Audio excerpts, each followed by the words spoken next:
Este relato es obra de César Bernal, conocido en las redes sociales como Tristan Oberon. Visita su blog sobre los mitos de Cthulhu en susurrosdesdelaoscuridad.com.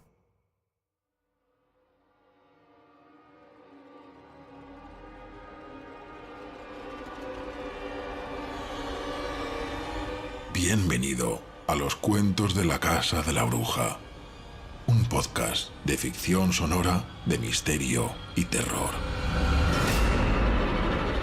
Entra libremente, por propia voluntad, y deja parte de la felicidad que traes.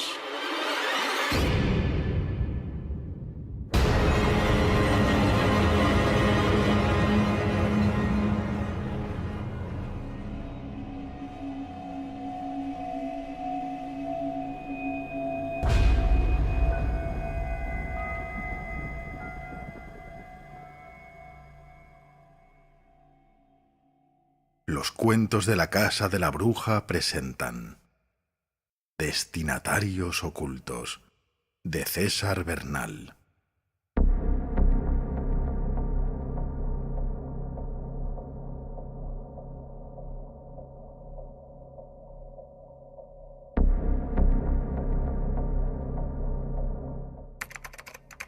Correo electrónico de Rob Stentorian, robert@loaderrob.com. Fecha viernes 11 de marzo de 2011, 14:40 horas. Para destinatarios ocultos. Asunto: voy a matar a centenares de personas.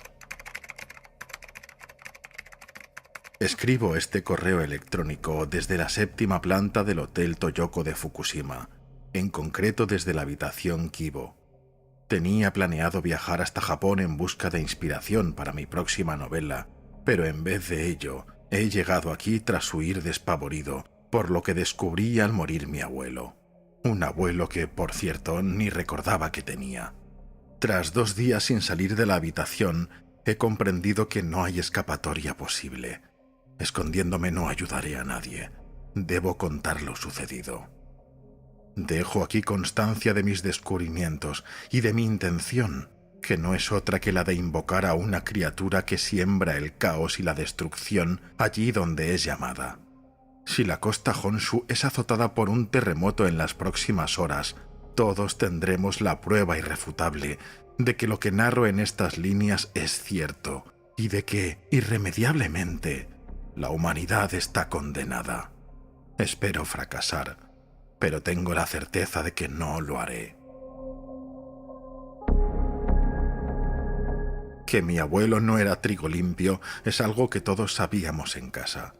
Mis malogrados padres me habían advertido más de una vez sobre su turbio pasado y me habían recomendado no acercarme a él, cosa que debió calar en mí porque años después ni recordaba su existencia.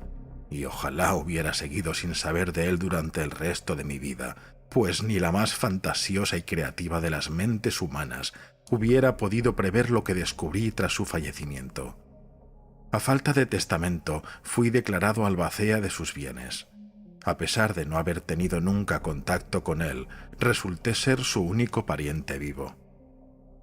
El funeral tuvo lugar en la ciudad en la que había vivido durante toda su vida, Boston, y tras el oficio me dirigí a su destartalada mansión en Beacon Hill.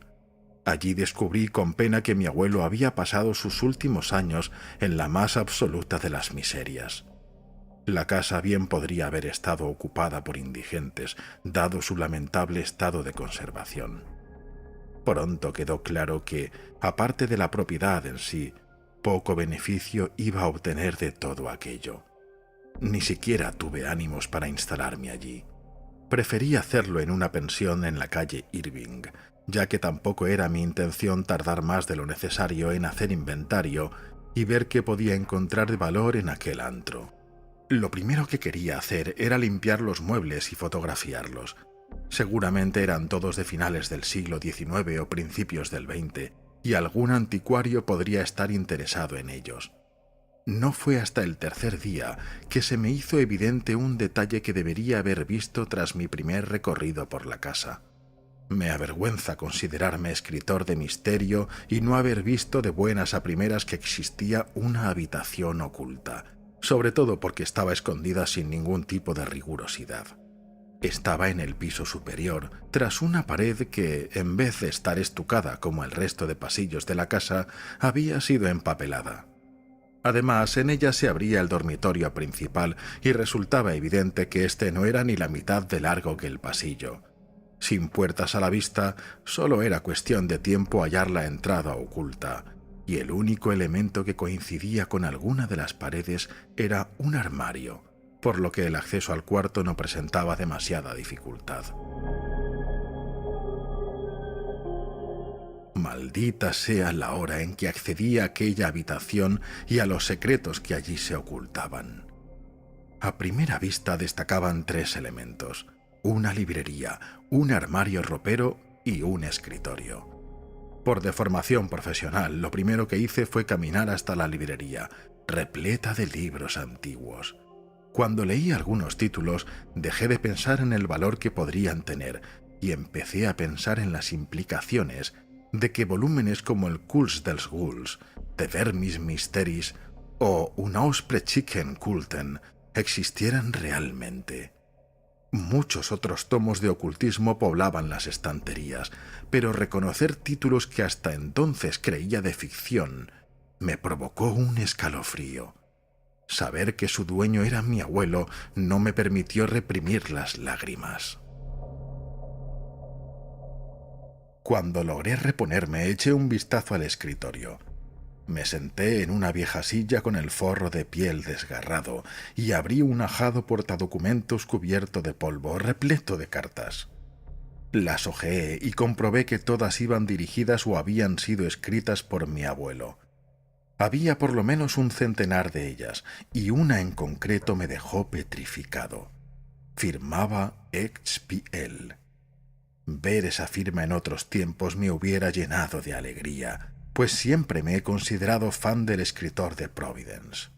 Howard Phillips Lovecraft me inspiró cuando apenas era un adolescente, y algunos de mis relatos son un claro y sincero homenaje a su obra. Sin embargo, ver esa firma allí, en aquella lúgubre habitación, hizo que me estremeciera de nuevo. La leí, y cuando acabé, la arrojé al suelo, aterrado. Mi vida, tal como yo la conocía, había acabado. Todo dejó de tener sentido, y lo cobró al mismo tiempo. Me sentí como un ciego que ve por primera vez, solo para descubrir que está mirando al horror definitivo. Con desesperanza y consternación, paso a dejar constancia de las revelaciones de aquella misiva. He intentado en vano acabar con esa realidad, destruí las pruebas quemando la casa hasta sus cimientos, pero desde entonces no he podido volver a dormir, y no puedo irme sin dar a la humanidad la posibilidad de luchar contra los horrores que se avecinan. Yo abandono cobardemente, pero dejo este legado como testimonio de las revelaciones evidenciadas en aquella carta que recibió mi abuelo hace casi un siglo.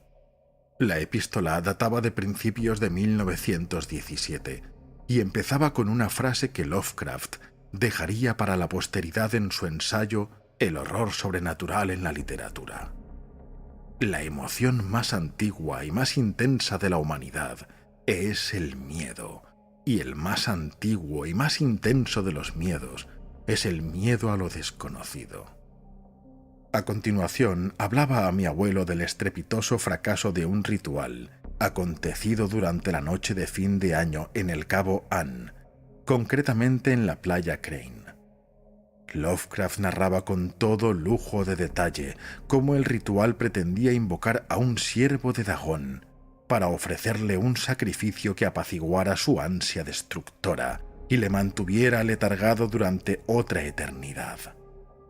No había detalles del ritual, pero sí que se explicaba lo que originó el fracaso. El miedo de los acólitos más jóvenes hizo que huyeran despavoridos cuando apareció aquella criatura escamosa. Ver surgir de las aguas aquel horror anfibio provocó el pánico entre los primerizos, y eso asustó a la criatura, que lejos de mantenerse calmada bajo el influjo del ritual, se enfureció y aplacó su hambre a costa de algunos de los sectarios de mayor edad, los que se quedaron en primera línea, sacrificando sus vidas para salvar las de los demás. Lovecraft, evidentemente, sobrevivió, y durante el resto de la carta le explicaba a mi abuelo que dicho miedo a lo desconocido debía ser atacado directamente. Él daría a conocer los horrores que acechan bajo la tranquila superficie de nuestra existencia. Decía que la plácida isla de ignorancia en la que vivimos haría que la mayoría de nosotros no fuéramos capaces de correlacionar el contenido de sus relatos con la cruda realidad que amenaza con destruir nuestra cómoda y apacible vida, pero que los pocos que fueran capaces de leer entre líneas sabrían cómo ayudar, y lo harían con valor y coraje. Sabrían a qué se enfrentaban y comprenderían que luchar solo retrasaría lo inevitable, y no hay mayor momento de valentía para los hombres que aquel en que saben que no pueden hacer nada para vencer. Menuda sandez, pensé al leerlo, pero la revelación de aquellos párrafos ya había hecho mella en mi psique. Continué la lectura de aquella inaudita carta en la que Lovecraft proseguía hablando de otro ritual. Y en esta ocasión sí que había detalles, terribles detalles. Según el escritor, adjuntaba a la carta un ajado y vetusto pergamino, que incluía un ritual de invocación que fue utilizado por última vez en San Francisco en el año 1906. Un ritual que servía para despertar unas criaturas ciclópeas que habitan las capas inferiores de la Tierra. Una suerte de gusanos gigantes alienígenas que dormitan a millares bajo la superficie de nuestras ciudades y que provocan gran destrucción cuando son molestados. Lovecraft aclaraba que este ritual debía ser conservado pero nunca utilizado, pues alterar a aquellas criaturas sin posibilidad alguna de controlarlas era un despropósito que ya había provocado enormes destrozos en el pasado. Y allí estaba, entre las páginas de la carta, un papel agrietado y decrépito, en el que podían leerse las instrucciones del ritual en un inglés arcaico. A continuación, y tras lo que había parecido un interludio, el autor de tantos relatos que hasta entonces me habían parecido de una brillante ficción, anotaba detalles de lo que sería su primera aportación literaria para abrir los ojos de la humanidad y desvelar los horrores que amenazaban todo lo que conocemos. Dagon. Lovecraft confiaba en obtener la aprobación de mi abuelo para su macabro plan, y le rogaba que le diera acceso a los volúmenes que atesoraba, con tal de ser lo más fiel posible a la realidad en sus narraciones. Desconozco cuál sería la respuesta de mi abuelo, pero es evidente que Lovecraft llevó sus planes a buen término. Dagon fue su primer relato, de lo que posteriormente se conocería como los mitos de Cthulhu. Pero a este le siguieron muchos otros. No solo de Lovecraft, sino de otros autores que ampliarían lo que todos hemos considerado durante muchos años un universo ficticio repleto de criaturas tan poderosas como malignas. Pero no malignas en el sentido más estricto de la palabra, sino tan malvadas como podemos ser nosotros cuando le pegamos una patada a un hormiguero o le arrancamos las alas a una mosca. Criaturas alienígenas que jamás alcanzaremos a entender y que son tan superiores a nosotros que cualquier posibilidad de resistencia contra ellas es en vano. Esas 6 páginas que escribió Lovecraft a mi abuelo me abrieron los ojos. Esas criaturas estaban aquí y se habían fijado en nosotros. Trato de pensar cómo dejar constancia de estas palabras sin que sean tomadas a risa. Yo mismo me hubiera reído de esto hace unas semanas y sé que mi condición de autor de género no es la mejor credencial para que estas líneas sean consideradas algo más que un producto de mi imaginación o los delirios de un loco. Pero tengo la esperanza, por poco que crea ya en el significado de esa palabra, de que el único papel que me llevé de la casa de mi abuelo antes de incendiarla me ayude a probar que todo esto es cierto. Haré daño, sé que si esto funciona haré mucho daño, pero creo que Lovecraft fue muy sutil y que la humanidad no está preparada para lo que nos espera.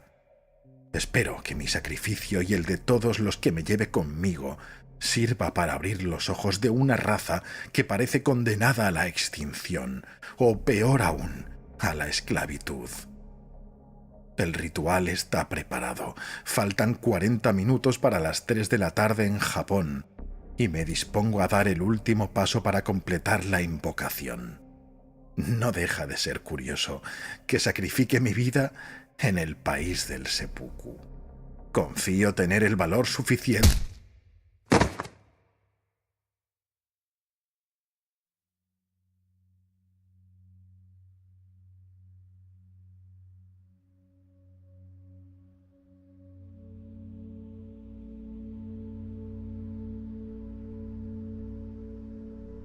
La flecha del ratón avanzó lentamente hacia la parte superior de la pantalla, mientras una mancha de sangre descendía en dirección opuesta. Tras escucharse el clic, una ventana emergente mostró una advertencia. ¿Seguro que desea eliminar el correo sin enviarlo? Un nuevo clic y el texto desapareció. ¿Qué hubiéramos hecho si llega a enviarlo? El hombre que estaba sentado enfrente del ordenador se giró. Miró primero al joven de rasgos orientales que le había preguntado y luego al cadáver que yacía a sus pies. La sangre que emanaba de su cabeza empezaba a formar un charco carmesí. Retiró la silla y se levantó lentamente. Ordenó. Trae unas toallas del baño. Su voz sonaba tan segura y altiva como cabría esperar al ver su rostro. Un mentón prominente y unos negros ojos, vivos y escudriñadores, destacaban bajo la enmarallada mata de cabello azabache. El joven japonés, por supuesto, obedeció. El hombre sacó un teléfono del bolsillo interior de su chaqueta. Marcó un número. Padre, era cierto. Parece que el individuo pretendía hacer el ritual. Hemos acabado con él. Sí, está muerto. Limpiamos esto y volvemos. De repente, algo llamó poderosamente su atención. El cuerpo tenía señales de estrangulamiento en su cuello, algo inverosímil, ya que él lo único que había hecho había sido romperle el cráneo con la culata de su pistola. Un ruido a su espalda le sobresaltó y desenfundó rápidamente, pero no llegó a girarse. Un fuerte golpe en su sien le hizo caer desplomado.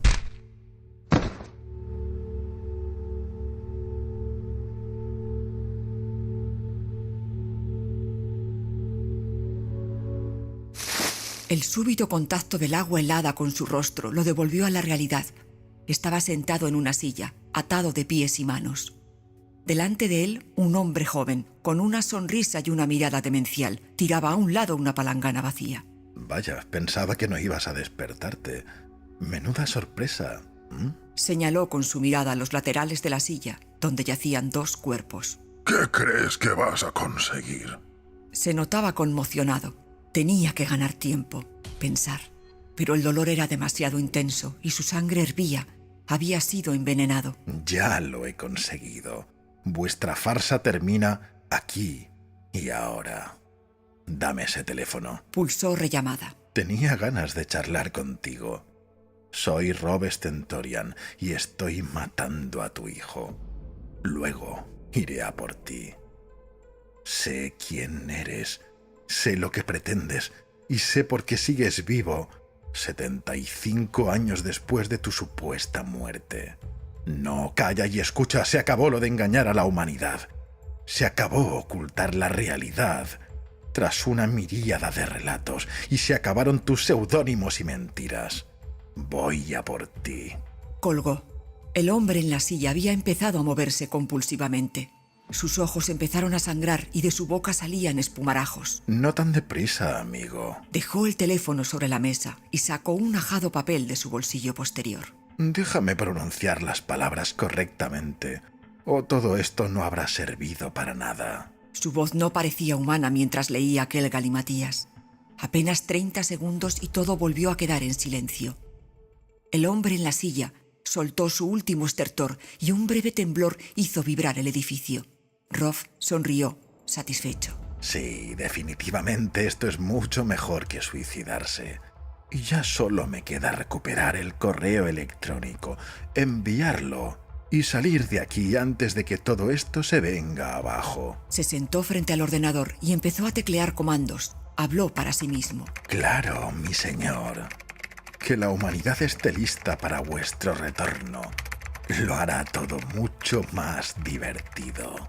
Levantó la mirada. El edificio del otro lado de la calle tembló y se escucharon varios gritos. Rob sonrió nuevamente. Y enviado. Un tenue brillo emanó de los cuerpos que yacían en el suelo de la habitación. El hombre del mentón prominente, el joven oriental al que mató en el baño y el occidental al que había engañado y matado para utilizar como señuelo.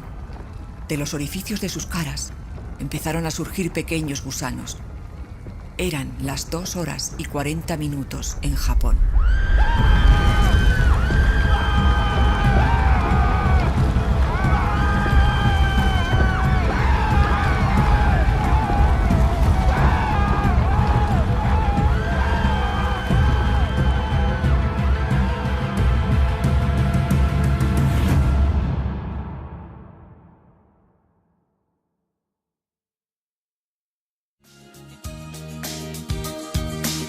Si crees que mi voz encajaría en tu proyecto o negocio, contacta conmigo en info@locucioneshablandoclaro.com o a través de mi página web www.locucioneshablandoclaro.com. Gracias por la escucha y nunca dejes de soñar.